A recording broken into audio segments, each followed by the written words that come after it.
Donc que le Seigneur te bénisse au nom de Jésus. Nous serons très simples. Il faudrait que nous soyons attentifs. Mais donc, aujourd'hui, la plupart d'entre nous ignorent les dons. Donc c'est pourquoi le thème que nous avons proposé, c'est les dons spirituels.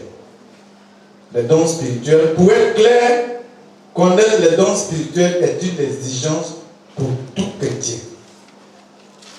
Donc je le répète, connaître les dons spirituels est une exigence pour tout chrétien. C'est-à-dire c'est important que toi et moi, nous ayons connaissance de ces choses-là.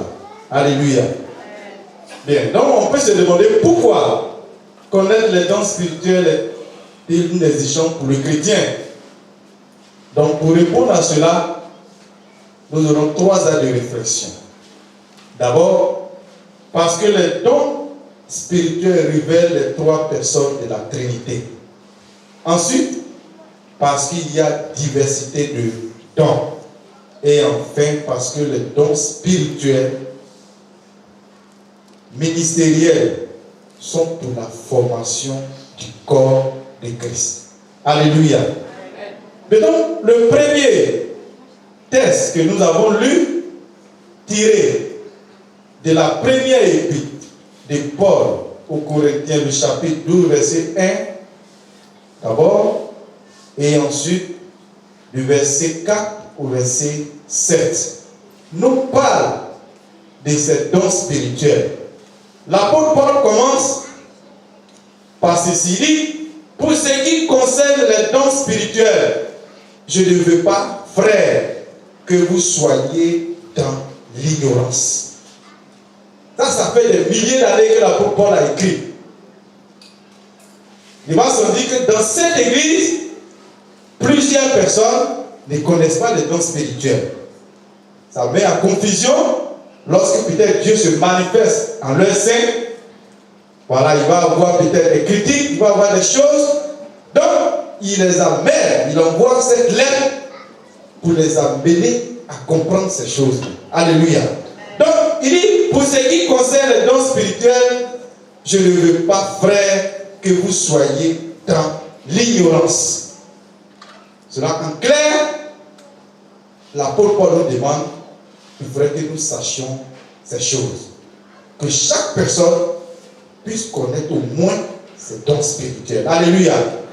Bien. Donc l'apôtre Paul, parlant de ces dons, il nous parle des 3 personnes de la Trinité. Lorsque nous parlons des 3 personnes de la Trinité, c'est-à-dire Dieu le Père, Dieu le Fils et Dieu le Saint-Esprit. Dieu se manifeste de ces 3 personnes-là. Donc on parle de la Trinité. Mais donc l'apôtre Paul, dans le verset 4, il nous parle de quoi? Diversité des dons, mais le même esprit. Alléluia. Quand on parle de diversité, on peut parler de plusieurs. Pour lui, il y a plusieurs dons. Mais il y a un seul esprit. C'est-à-dire, l'Esprit Saint est la source de ces dons. Alléluia. Bien donc, quand il parle de l'Esprit, il veut parler du Saint-Esprit. Voilà. Le Saint-Esprit qui a été produit par Jésus, en partant, il dit, je ne vous laisserai pas orphelin, mais je viendrai à vous. Il dit, le consolateur, lorsqu'il viendra, il vous révélera beaucoup de choses. Jésus n'a pas révélé ces choses. Mais c'est après Jésus que nous avons eu connaissance de ces choses. Alléluia. Par l'apôtre Paul. Bien donc, il continue dans le verset 5. Il dit, il y a diversité de ministères, mais le même Seigneur. Lorsque nous parlons de ministères, aujourd'hui, les gens parlent de quoi? Ministère du temps. Ce sont des choses que Dieu donne à l'Église. Le travail que Dieu donne à l'Église. Donc, il dit quoi? Diversité de ministères, mais le même Seigneur. Et il conclut pour dire diversité d'opérations, mais le même Dieu. Alléluia. Donc, les 3 personnes de la Trinité sont unies. Dieu le Père, Dieu le Fils et Dieu le Saint-Esprit. Qu'est-ce qu'il veut nous dire par là? Il veut nous dire que les dons que nous avons dans l'Église, les dons que chaque personne que Dieu a donné à son Église, doit se faire dans l'unité. Alléluia. C'est pourquoi, dans le verset 7, il nous dit quoi? Or, à chacun, la manifestation de l'Esprit est donnée pour l'unité commune. Pour l'unité commune. Cela veut dire quoi? Les dons ne doivent pas nous diviser. Si j'ai un don, si une autre personne a un autre don, qu'est-ce qu'on doit faire? Nous devons travailler ensemble. Alléluia. C'est ce que l'apôtre Paul demande à l'Église. Et aujourd'hui, nous voyons dans le monde, nous voyons même dans les églises, des gens sont divisés. Tel dit, moi j'ai tel don, ton don avec moi ne décolle pas. Donc, je préfère travailler à part. Vous comprenez? Et ça crée quoi? Des conflits dans l'église. Alors que ça ne devrait pas être comme ça. Les dons unissent. Les dons se manifestent dans le peuple de Dieu pour que toi et moi, nous puissions véritablement adorer notre Seigneur au nom de Jésus. Alléluia. Mais donc, parce que Dieu le Père et Dieu le Fils ne sont jamais divisés. Ils ne sont jamais divisés. Ils travaillent de manière étroite. Alléluia. Ils travaillent toujours ensemble. Le Père ne va pas dire je suis plus grand que le Fils, ni le Fils va dire moi je suis plus grand que le Père, ni le Saint-Esprit. Mais ils travaillent tous dans un seul objectif, de gagner des âmes pour le royaume de Dieu. Donc nous, en tant qu'enfants de Dieu, Dieu nous a fait des grâces, il nous a fait des dons, il nous a fait plusieurs choses pour gagner des âmes. Aujourd'hui, les moyens financiers font qu'aujourd'hui, il y a tout dans l'église. Mais si ce n'est pas ici, ailleurs, ça se voit. Chacun veut se montrer, chacun veut dire à l'autre, veut dire à l'église que c'est lui que Dieu utilise. Il y a l'orgueil qui s'installe. Alors qu'il n'y a pas d'orgueil en Dieu. Dieu est un Dieu humble. Alléluia. Donc, nous qui avons ces dons, il faudrait que nous soyons humbles. Gloire à Dieu. Il faudrait que nous travaillions dans l'unité. C'est ce que le Seigneur nous demande dans le nom de Jésus. Ensuite, l'apôtre Paul parle de diversité des dons. Le verset 8. Il dit, en effet, à l'un est donné par l'Esprit une parole de sagesse. Dans ce passage, l'apôtre Paul fait mention de 9 dons. 9 dons de l'Esprit. 9 dons. Alléluia. Bien donc, ce sont ces dons que nous avons cités. Il dit, en effet, à l'un est donné par l'Esprit une parole de sagesse. Ça, c'est un don que Dieu donne à l'Église. La parole de sagesse est donnée à l'Église, à des personnes différentes de la sagesse du monde. Mais cette sagesse s'allie à la parole de Dieu. Alléluia. Cette sagesse conduit le peuple de Dieu selon la parole de Dieu. Conduit le peuple de Dieu dans la sainteté. Comme la Bible veut le dire, la sagesse du monde est une folie. La sagesse du monde nous conduit dans le péché. Et ces personnes qui ont ce don, s'il y a un problème, si elles arrivent, par l'Esprit de Dieu, elles trouvent une solution. Alléluia. Par le sage conseil. Donc, la sagesse, c'est Dieu qui donne. Mais c'est un don que Dieu donne. Dans nos villages, dans nos églises, il y a ces personnes sages dans l'église. Alléluia. C'est pourquoi, toi qui as ce don, il faudrait que tu puisses aider l'église. Alléluia. Dieu ne nous a pas donné les dons pour qu'on se cache dans l'église. Mais il a donné ces dons pour qu'on les manifeste. Alléluia. Parce que si tu es là, si tu es dans l'église, c'est que tu es à ta place là. Amen. C'est que tu dois apporter quelque chose à l'église. Mais si tu ne le fais pas, qui va le faire? Donc que le Seigneur nous aide au nom de Jésus. Il nous parle encore une parole de connaissance. Ça aussi c'est le don que Dieu donne. Lorsque nous parlons de l'esprit de connaissance, c'est la capacité que Dieu donne à une personne à cerner les choses spirituelles, les choses cachées. Voilà. Ces personnes qui ont ce don, voilà, Dieu peut leur permettre de connaître quelque chose sur ta vie. Alléluia. Ça, c'est le don de l'esprit de Dieu. C'est le don que Dieu donne à des personnes. Ce n'est pas de la magie. Même si l'ennemi utilise cela, mais il faut savoir que, effectivement, Dieu a donné ces dons à des personnes. Et ces dons s'exercent dans la prière. Pour orienter les gens, pour conduire les gens. Alléluia. Et nous avons besoin de cela. Et prions à ce que le Seigneur manifeste effectivement ces choses dans la vie de son Église. Parce que, en le faisant, ça va nous aider dans le nom de Jésus.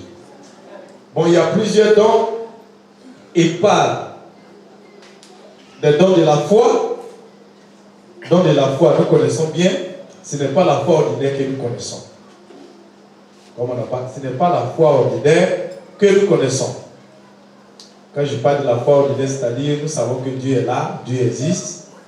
Nous savons qu'il a créé toutes choses, il a fait toutes choses. Bon, ce n'est pas de ce don-là dont je parle. Le don de la foi. Et ce don permet à des personnes de faire des choses, de guérir. Alléluia. Lorsque nous prenons le cas de le prophète Élie, lorsqu'il était en face d'Akab, il a dit à Akab, si je suis serviteur de Dieu, il ne va pas avoir pleuvoir sur la terre. Pendant combien? 3 ans et 6 mois. C'est ça. Alléluia. Bientôt, c'est pas la propos dire, frère, je ne veux pas que vous soyez ignorants de ces choses. Parce qu'on pense que Dieu là, les choses là ont dépassé. Voilà, maintenant là, bon, alléluia. Donc, la Bible, c'est la Bible. La Bible existe et elle continuera d'exister. Alléluia. Et donc, le don de foi, dont nous avons parlé d'Élie, qui a manifesté cela. Jésus aussi a manifesté aussi. Donc, il y a le don des miracles. Le don des miracles, nous voyons que Jésus, dans l'évangile selon Jean, le chapitre 11, il a ressuscité Lazare. Il a opéré un miracle. Lazare qui était mort pendant 4 jours, la Bible dit que lorsque Jésus est arrivé, il a crié le nom de Lazare. Il dit, Lazare, sors. Et la Bible dit que Lazare est sorti du tombeau. C'est le don des miracles. Et Dieu continue d'opérer des miracles. La Bible déclare qu'il est le même hier, aujourd'hui et éternellement. Il n'a pas changé. Voilà, lui-même l'a dit dans sa parole, je m'en vais au Père. Il va vous faire encore des choses plus grandes que je l'ai fait. Pardon, il revient à nous de croire à la parole de Dieu. Il revient à nous de croire que Dieu agit encore. Il revient à nous de croire que Dieu opère encore des miracles. Alléluia. Que rien n'est impossible à Dieu. Donc si nous croyons à ces choses, Dieu va faire quoi? Il va agir, il va accomplir sa parole. Mais si nous ne croyons pas, si nous doutons de ces choses-là, comment le Seigneur va agir? Il y a des gens qui ne croient plus à ça. Il y a des chrétiens qui ne croient plus. Mais il faut croire que la parole de Dieu continue. Que le Seigneur nous bénisse au nom de Jésus. Bien, il dit le don de guérison. Il y a le don de guérison aussi qui est là. Bon, nous le connaissons bien. par le même esprit. Le don d'opérer des miracles, le don, un autre, la prophétie, à un autre, le discernement des esprits, à un autre, la diversité des langues. La diversité des langues. Parler en langue. On parle du parler en langue. Ça on appelle diversité des langues. Voilà. Ça c'est Dieu qui donne à des personnes de parler. Vous comprenez? Sous l'inspiration de l'Esprit de Dieu. Et ces langues ne s'apprennent pas comme certains d'entre nous le font. Il y a des gens qui vont apprendre, on dit bon, tu vas apprendre langue. On n'apprend pas langue. On dit c'est un don. Le don de l'esprit. Donc si j'ai ce don, je vais faire quoi? Je vais parler. Et ce don se développe lorsque nous passons assez de temps dans la prière. Tu ne peux pas être là et puis parler. Mais quand tu pries, Dieu se révèle. Et ce don se développe. Donc tu peux avoir ce don qui est assis là. Mais puisque tu ne développes pas une intimité avec Dieu, puisque tu ne pries pas assez, ce don-là dort en toi. Donc si tu ne pries pas, tu ne vas pas parler. Peut-être que tu as le don. Alléluia. Alléluia. Alléluia. Bien, est-ce que toi-même tu parles? Bon, Dieu merci, Dieu m'a fait cette grâce. J'ai ce don. Mais peut-être tu ne vas pas me voir parler à la chair. Alléluia. Mais l'apôtre Paul dit quoi? Ce don est personnel à la personne qui parle. Parce que ce don édifie à la personne elle-même. Vous comprenez, non? Voilà. Et l'apôtre Paul dit que celui qui parle interprète. Pour ne pas qu'il y ait du désordre dans l'église. Voilà, donc, plus vous priez, plus vous passez assez de temps avec Dieu, plus il y a des choses. Il y a la manifestation de l'esprit qui va se manifester en vous. Il y a des choses que vous allez découvrir. Il y a des expériences que vous allez faire avec Dieu. Mais si vous ne priez pas, si vous dormez, les dons vont dormir. Le jour où j'ai pris bien, Dieu me conduit à parler en langue. Il y a des fois même tu chantes en langue. Il y a des fois tu chantes. Et c'est l'esprit qui te conduit. Vous comprenez? Et on n'apprend pas. Celui qui apprend les langues, c'est qu'il n'est pas dans la parole de Dieu. Alléluia. On dit, c'est sous l'inspiration de l'esprit. Tu peux être dans la prière et puis Dieu peut te conduire à des paroles, à des choses. Tu pries en langue. Et c'est le Seigneur qui t'inspire cette parole. Alléluia. Ce n'est pas quelqu'un qui va aller dire, il faut dire il faut dire il faut dire quand tu vas commencer à prier là, il faut commencer à dire ça. Non. Ce n'est pas ce que la Bible a dit. Un don ne s'apprend pas. Alléluia. Donc que le Seigneur nous aide au nom de Jésus. Et la Bible déclare que c'est Dieu qui distribue à ses enfants. Elle dit, un seul et même esprit opère toutes ces choses, les distribue à chacun en particulier comme il le veut. Dieu donne comme il le veut. Ce n'est pas parce que toi-même tu le veux, mais il donne selon la capacité de notre disponibilité avec Dieu. Alléluia. Il donne selon nos forces. Il peut me donner le don de foi selon son bon plaisir. Pour moi et pour toi, peut être différent. Mais dans toutes ces choses, c'est pourquoi il dit dans le verset 11, un seul et même esprit. C'est lui qui a donné le don de prophétie.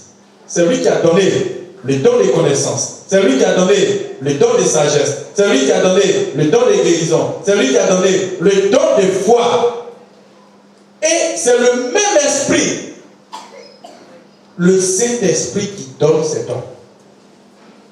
Donc si le Saint-Esprit t'a donné un don, mon frère, tu dois faire quoi? Tu dois travailler. Œuvrer dans la maison de Dieu. Il dit, je vous exhorte donc, frère. C'est ça, non? Le verset 11, il dit, il a donné les uns comme apôtres, les autres comme prophètes, les autres comme évangélistes, les autres comme pasteurs et docteurs. Ici, on parle des ministères. Et ce sont ces 5 ministères sur qui est posée l'Église. Qu'on fonde l'Église. Vous comprenez bien. On ne fonde pas une Église sur un don qu'on a parlé, donc sur don de guérison.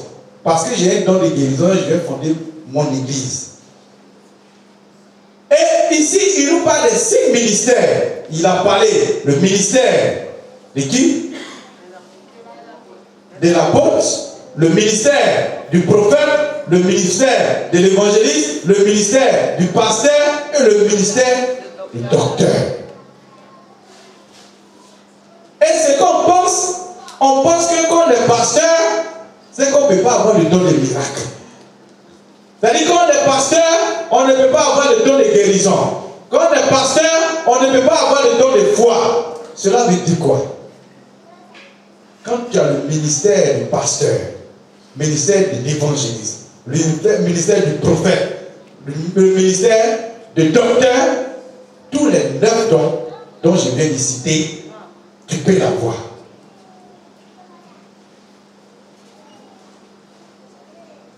Peut-être c'est la confusion qu'on se fait. Souvent, non, c'est ça, non?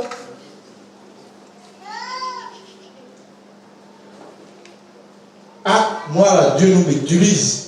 Lui là, est-ce que Dieu l'utilise? Est-ce que l'évangéliste là, Dieu l'utilise comme moi? Moi, quand je prie là, les gens sont guéris. C'est le don. Il y a ministère et il y a don. Alléluia. Et c'est pourquoi dans l'église, il y a des personnes qui ont ce don de guérison.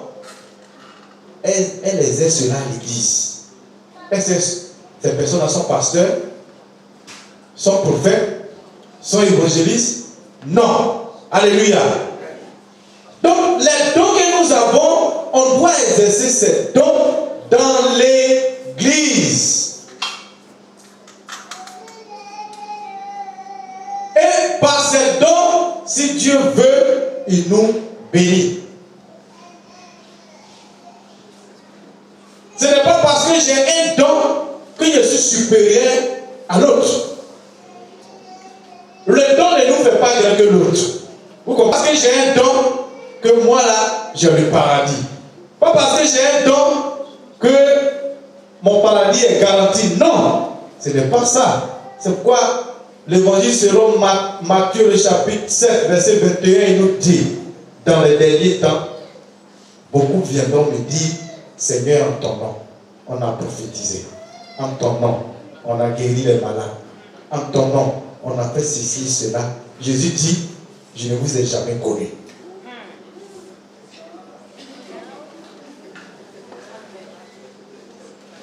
Vous voyez donc? Et aujourd'hui, on a des dons, on se permet à faire le péché. On se permet à faire beaucoup de choses. Parce que quoi? Dieu nous utilise. Le don, c'est un don. Pour faire de n'importe quoi avec, Dieu va t'utiliser bien. Mais c'est au dernier moment, il va dire que je ne t'ai jamais connu. Alléluia. Donc, il nous donne ce don d'abord pour le perfectionnement des saints. Le verset 12. Ah, il nous dit quoi? Pour le perfectionnement des saints en vue de l'œuvre du ministère. C'est-à-dire que quand Dieu nous donne ce ministère du pasteur, de l'évangéliste, du prophète, de l'apôtre, du docteur, il dit quoi? C'est pour enseigner le peuple de Dieu. Vous comprenez? Pour édifier affermir le peuple de Dieu. Donc il faut affermir le peuple de Dieu. Si tu es un évangéliste, si tu es un pasteur, si tu es un prophète, Dieu t'a appelé à cela. Ne te limite pas seulement sur les dons. Tu guéris, le reste, tu t'en fous. Alléluia. Il dit, si nous avons ce ministère, c'est quoi? Pour le perfectionnement des saints. Lorsque nous parlons des saints, on veut parler de ceux qui ont fait la paix avec Jésus. Nous qui sommes là, nous avons d'être affermis. Et ces personnes que Dieu les a ouées de son option pour nous guider, pour nous orienter, pour nous enseigner sur les vérités de la parole de Dieu. Alléluia. Amen. Alléluia. Amen. Donc c'est ce que le Seigneur nous confie. Deuxièmement, pour l'édification du corps de Christ. L'édification consiste pour nous enseigner les voies de Dieu à son peuple. La parole est la seule voie qu'on doit enseigner au peuple. Alléluia. Que le Seigneur nous bénisse. Cherchez à apprendre. Il y a beaucoup de ministères dans la parole de Dieu. Si vous êtes un, le Seigneur va vous orienter. Que le Seigneur nous bénisse au nom de Jésus. Alléluia. Bon, on va te bénir pour tout ce que tu fais, papa. Jésus, tu as dit, tu as donné plusieurs dons. Et ces dons-là, tu les as donnés pour lui qui t'a connu, papa. Tu nous as donné ces dons pour que nous nous unissions, papa, pour ton œuvre. Que Seigneur Tout-Puissant, papa, nous faisons l'œuvre, papa, dans l'unité, pour que Père éternel, chacun de nous se mette au service de l'autre. Mais Jésus, parfois, ce n'est pas facile. Il y a souvent la division dans ton sein. Division, parce que l'orgueil prend le dessus. Je vais te demander pardon. Pardon d'abord pour ton Église. Pardon pour ton Église. Peut-être que Jésus-Christ Nazareth, papa, nous sommes divisés pour des choses. Venons à toi ce matin. Que tu nous pardonnes, Jésus. Je vais t'aider tout puissant que tu puisses nous unir. Que nous puissions croire à ces dons. Tu nous demandes de ne pas ignorer ces dons parce que ces dons existent. Il y a ces dons, parmi nous, il y a des personnes qui ont ce don de guérison, de miracles, qui ont ce don de parole de connaissance, qui ont ce don de foi. Oh Jésus, tu nous amènes à croire à ces dons. Parce que Jésus-Christ Nazareth, tu continues de les manifester parmi nos pères. Je vais bénir ton nom, papa. Je vais te rendre grâce, oh Dieu de grâce. Père, manifeste cette grâce dans notre vie. Je sais qu'il y a des personnes, papa, elles ont besoin de toi, Père. Ces dons, elles ont ces dons, mais ces dons d'or encore, papa. Je veux que Dieu les garde, tu parles à leur cœur. Je veux que Dieu les garde, tu te manifestes en eux. Je veux que Père éternel, papa, tu te révèles à elle, papa, dans le nom de Jésus. Glorifie-toi, papa. Parce que la Bible déclare que, papa, pour lui, t'es commis, papa, pour que, Seigneur, ne soyons plus des enfants flottants, Père éternel, mais nous soyons une église solide, une église où il se trouve, papa, ces 5 ministères, ministère de l'évangile, ministère du prophète, ministère du pasteur, ministère du docteur, ministère de l'apôtre, papa. C'est à cela que tu nous appelles, papa. Je veux que tu manifestes ton nom. Merci Dieu de grâce. Je veux bénir ton nom. Je vais te rendre grâce, Seigneur. C'est lui-même qui ne connaît pas son don. Je vais te demander, papa, que Père éternel, tu le révèles. Pour que, Seigneur, il soit situé, Père, dans le nom de Jésus-Christ. Je vais te bénir. Je vais te magnifier, papa, pour tout ce que tu fais. À toi la gloire.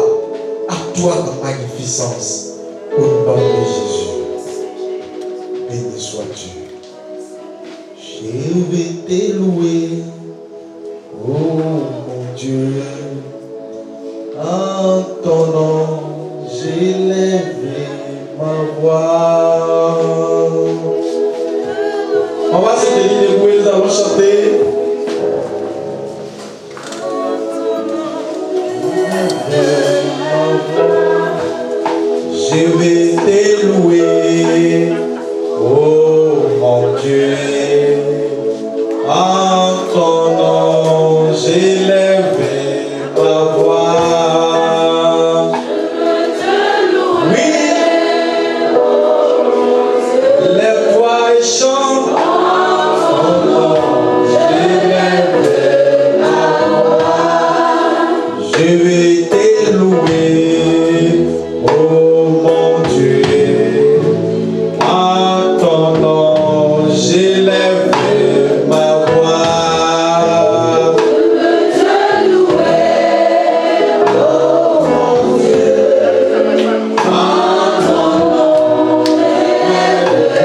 Ce n'est pas parce que la personne qui a ce don, il est enfant, que tu vas lui manquer de respect. Alléluia.